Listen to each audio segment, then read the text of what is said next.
អាហារដែលមនុស្សទូទៅស្ទាក់ស្ទើរក្នុងការសាកល្បងញ៉ាំតែជនជាតិជប៉ុនពិតជាចូលចិត្តខ្លាំងណាស់តើអ្នកដឹងទេថាមានមុខម្ហូបមួយដែលមនុស្សទូទៅស្ទាក់ស្ទើរខ្លាំងក្នុងការសាកល្បងញ៉ាំ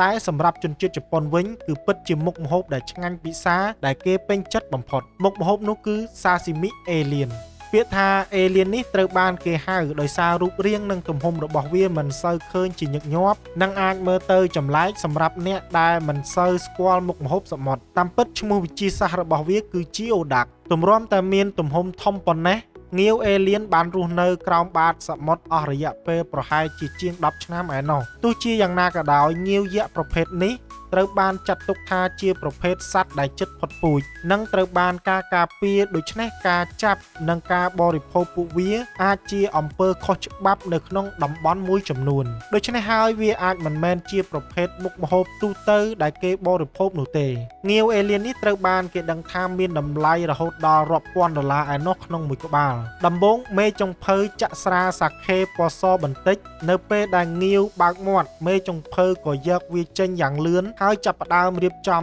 ដកសាច់ងាវចេញពីសម្បកដ៏ក្រាស់របស់វារួចហាន់ជាចំណិតស្ដើងទោះបីជាមានវិធីសាស្ត្រច្រើនដើម្បីរៀបចំងាវអេលៀនដូចជាការអាំងឬចំហុយក៏ដោយតែសម្រាប់ជនជាតិជប៉ុនងាវនេះពិតជាមានរសជាតិផ្អែមបំផុតនៅពេលដែលបរិភោគស្រស់ជាសាស៊ីមីអេលៀនគឺតំណាងឲ្យមុខម្ហូបដ៏ប្លែកនិងមានតម្លៃខ្ពស់ក្នុងវប្បធម៌ម្ហូបអាហារជប៉ុនដែលបង្ហាញពីភាពប៉ិនប្រសប់ក្នុងការរៀបចំអាហារសមុទ្រស្រស់សាច់ងាវត្រូវបានដាក់ក្នុងទឹកអំបិលហើយលាងសម្អាតដោយម៉ត់ចត់ដើម្បីជម្រះជាតិលម្អិលរបស់វាចេញបន្ទាប់មកមេចុងភៅយកសម្បកងាវមកគ្របដោយឆៃថាវហាន់ស្ដើងសម្រាប់តុបតែងហើយដាក់សាច់ងាវពីលើសាស៊ីមីងាវអេលៀនឥឡូវនេះរួចរាល់សម្រាប់បម្រើជូនភ្ញៀវអមដោយទឹកជ្រលក់វ៉ាសាប៊ីដ៏ឈ្ងុយឆ្ងាញ់